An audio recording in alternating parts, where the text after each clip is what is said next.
Subscribe now and press the bell icon. Never miss an update. Pakistan एक nuclear state है, इसको international establishment डूबने नहीं दे सकती।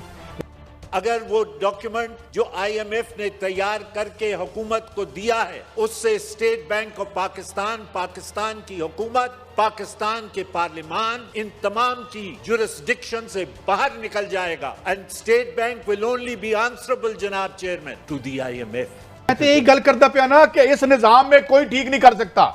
जो मदीने की रियासत बनाने आए थे, तशरीफ लाए हैं, उन्होंने क्या क्या बेहतरी की ताकि हम लोगों को अच्छी उम्मीदें भी उन्होंने मजीद बर्बादी की। वज़ीर-ए-आज़म साहब का खिताब बड़ा मजेदार था कि जो आईएमएफ के पास वो गए हैं कि उन्होंने वजह क्या बताई आईएमएफ के पास जाने की, वो बड़ी जबरदस्त वजह सुनाई जी वज़ीर-ए-आज़म साहब ने क्या कहा। यानी हमारे मुल्क में डॉलर्स की कमी होती है, वो प्रेशर पड़ता है हमारे रुपए पे और रिजर्व्स पे, और फिर हमें तकरीबन 20 दफा हमें आईएमएफ के पास जाना पड़ता है पैसे लेने के लिए, अपनी रिजर्व्स को संभालने के लिए। आप अपने आप को बैंकक्रप्ट डिक्लेयर करो, कोई फर्क नहीं पड़ता। इन सारे हालात में अब क्योंकि मजबूरी है, आईएमएफ का कर्जा वापस करना है, और जैसे आप देख लें $10 बिलियन इस साल वापस करना है, और $50 बिलियन कह रहे हैं अगले 5 सालों में वापस करना है। खुदा ना खास्ता लोगों ने बातें करना शुरू कर दी हैं कि जी एक टेक्निकल डिफॉल्ट, दिवालिया, फलाना डिमाका। परवेज मुशर्रफ गया था, लोगों ने पैसे बांटे थे, मिठाइयां बांटी थी। नवाज शरीफ गया था, लोगों ने कहा खुदा का शुक्र है। जिस दिन जरदारी साहब गए थे लोग पिट रहे सन। आपकी यादाश्त बड़ी खराब है। और मैं आपको बताऊं, ये तुर्की में सेकंड वर्ल्ड वॉर के बाद क्या हुआ था, $1 मिलियन की सिगरेट की डब्बी आती थी। कहते यही गल करता पिया ना कि इस निजाम में कोई ठीक नहीं कर सकता। नोबॉडी जो आएगा और दलील होगा और दलील करेगा। अगर वो डॉक्यूमेंट जो आईएमएफ ने तैयार करके हुकूमत को दिया है उससे state bank of Pakistan, Pakistan की हुकूमत, पाकिस्तान के पार्लियामान इन तमाम की जुरिस्डिक्शन से बाहर निकल जाएगा and state bank will only B answerable जनाब चेयरमैन टू द आईएमएफ। वो तो कह रहे हैं आपका स्टेट बैंक पाकिस्तान से निकल के आईएमएफ के चला पास गया है। वो बिल्कुल ठीक कह रहे हैं। मैं यही तो कह रहा हूं कि आप अपनी मैशत को बाजियाब करवाएं। ये आपके सेनेट के मुझे बताएं इन्होंने हमने बड़ा कल भी रोना रोया था गैस का। 1200 अरब का तो आपका डेट सर्कुलर हो गया। अब गैस भी दूसरा अजाब बनने लगा, जिन दूसरा 6 रुपए अब यूनिट आप कराची पे मजीद बम चलाने लगे हैं। कराची में महंगी बिजली का मतलब है कि आपकी पैदावारी लागत जो है ना वो आसमान पे चलेगी। आप दुनिया को आज खान साहब क्या फरमा रहे थे कि एक्सपोर्ट करें, डॉलर लाएं, और भाई इस महंगी बिजली से, इस गैस से कहाँ आप पैदावारी चीजें बनाएंगे सस्ती और दुनिया से डॉलर लाएंगे? ये मुझे आप जो बता दें। जो मदीने की रियासत बनाने आए थे, तशरीफ लाए हैं, उन्होंने क्या क्या बेहतरी की ताकि हम लोगों को अच्छी उम्मीदें भी उन्होंने मजीद बर्बादी की। कैसा टाइम का मैं वो उन्होंने मजीद बर्बादी की। मगर एक न्यूक्लियर स्टेट है, इसको इंटरनेशनल एस्टेब्लिशमेंट डूबने नहीं दे सकती। इसके पास 100 के करीब ऑड यहाँ पे न्यूक्लियर बम पड़े हुए हैं। हमारा जो एटॉमिक ये उससे बढ़ के है, और मैशत को ये सारे जो है ड्रामे हम दूसरे मुल्कों से लेते हैं, उनके ड्रामे देखते हैं, तो हम ये काम कर सकते हैं। इतनी ताकत है मैं ये ड्रामे तो पहले बनाने से। मेरी बात सुने, अब जिसने हुक्मरानी यहाँ करनी है ना, अगला आएगा ना, 2.5 साल 3 साल लगे थे ना, वो 3 महीनों में फारो होकर जाएगा यहाँ। अगर ये स्लाइड में शिद की रही तो आप घबराएं नहीं, फतह अमेरिका की होगी। आपने दिल नहीं छोड़ना। आप घबराएं ना, मैं मुझे आपका मुझे समझ लगी आपकी। एक तरफ तो प्राइम मिनिस्टर सबका हुक्म है ये ड्रामे देखें, हमें तो देखना पड़ेगा, जिंदा रहना है, लेकिन सऊदी अरब इससे नाराज हो गया था। फिर क्या ये रीजन बनी है ड्रामे की कि आप तुर्की से ज्यादा इंप्रेस हैं हमसे। ये पक्की बात है। 4 टके मांगने के लिए जब हम इन लोगों के पास जाएंगे जिनकी अपनी जिंदगियां जो हैं वो अमेरिकन गार्ड्स की मरून मिन्नत है। देखें ना अपनी हालत, देखें ना आपने क्या कर ली। 30-35 साल में इस मुल्क को भिखारी बना दिया। एक शादियां करते हैं तो अरब आप उनको भूल जाते हैं।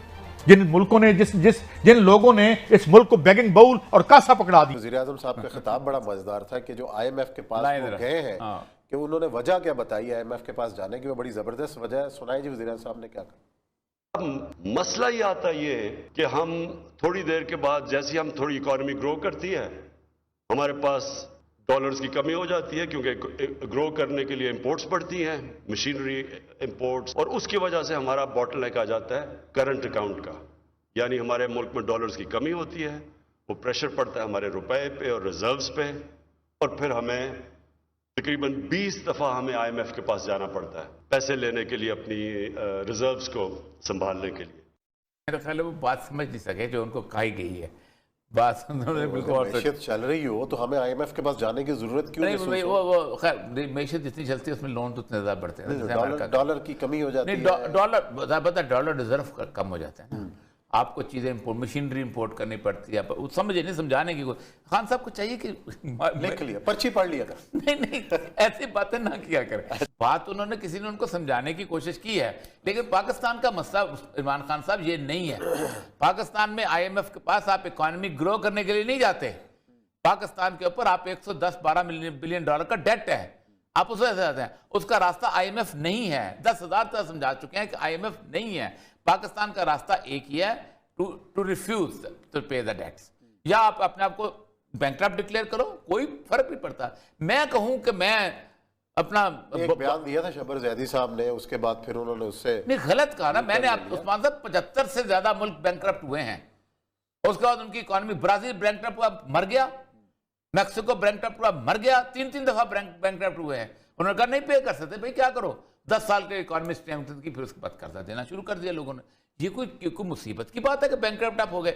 असल मसला ये है कि पाकिस्तान, मैं कई दफा कहना, पाकिस्तान के 50 के करीब जो इकोनॉमिस्ट है ना, वो आज जिन्होंने अपना कोलंबिया से और फलानी जगह से पढ़ के यहाँ पर आए हुए हैं, इनके मुंह पे अगर ताला लगा दीजिए तो पाकिस्तान ठीक हो जाएगा। इन सारे हालात में अब क्योंकि मजबूरी है, IMF का कर्जा वापस करना है, और जैसे आप देख लें 10 बिलियन डॉलर इस साल वापस करना है, और 50 बिलियन डॉलर कह रहे हैं अगले 5 सालों में वापस करना है। इस तरह सारा अपना कर्जा जो है, अब इन हालात में IMF की तरफ जाना, उनकी बात सुनना बड़ा लाजमी हो गया था। लेकिन सवाल सोनिया बड़ा अहम है जो सब क्वार्टर में पूछा जा रहा है कि जी हमारी इकोनॉमी को जो झटका लगेगा, जो हमारी पैदावार को झटका लगेगा, हमारी GDP ग्रोथ को एक झटका लगेगा, क्योंकि वो कहते हैं कि ये होता है ग्रोथ वर्सेस स्टेबलाइजेशन, यानी आप अपनी ग्रोथ को भूल जाएं, GDP को भूल जाएं, आप अपनी इन्वेस्टमेंट तरक्याती कामों में नहीं लगाएंगे। स्टेबलाइजेशन का मतलब है बेल्ट टाइटनिंग, आप अपने खर्चे कम करेंगे, आप अपने प्रोजेक्ट कम करेंगे। 300-350 बिलियन डॉलर का अरब रुपए का पहले ही आपने देखा डेवलपमेंट बजट कट लग चुका है। फिर वो कहते हैं सैलरीज पे कट लगाएं, नॉन जो है डेवलपमेंट प्रोजेक्ट उन पे कट लगाएं, उनको रोकें आप। तो ये कि आम आदमी की कमर तो तेजी के साथ टूट रही है, मिडिल क्लास रुल गई है, लोअर मिडिल क्लास पहले वाइप आउट हो चुकी है, और आधी आबादी 22 करोड़ में से आधी आबादी बिलो दी पॉवर्टी लाइन रह रही है, $2 से $3 पर डे पे सस्टेन कर रही है। इन हालात में ये वार्निंग साइन नहीं है सोनिया, ये बहुत बड़ा झटका है। और खुदा ना खास्ता लोगों ने बातें करना शुरू कर दी हैं कि जी एक टेक्निकल डिफॉल्ट, दिवालिया, फलाना डिमाका। 12 से ये जो मिनी बजट ला रहे हैं, 350 अरब के नए टैक्सेस लगेंगे, तो फिर सर सूरत हाल क्या होगी? ये हुकूमत के लिए तो बहुत मुश्किल हो जाएगा सरवाइव करना। सारे लोग कह रहे हैं जी महंगाई भी होगी, उसके बाद पैदावारी हदफ भी आपके पूरे नहीं होंगे, इंडस्ट्री को गैस भी नहीं मिलेगी, बिजली का बुरान, गैस का बुरान, ये सारी चीज़ें। ऊपर से एक्सचेंज रेट आप देख लें, हमारा 180 रुपये डॉलर पे चला गया। इंटरेस्ट रेट हमारे आप देख लें क्लोज टू 10%, फिर दोबारा चले गए, 13.25% से नीचे आए थे। ना तो सरमायाकारी हो रही है, लोग पीछे हाथ करके बैठ गए हैं, कोई सामने नहीं आ रहा, नेशनल इन्वेस्टर नहीं आ रहा, इंटरनेशनल तो बहुत दूर की बात है। पोर्टफोलियो इन्वेस्टमेंट हमारी चली गई है, हॉट मनी 3-3.5 बिलियन डॉलर हमारी स्टॉक मार्केट में आया था, उड़ के वापस चला गया। वो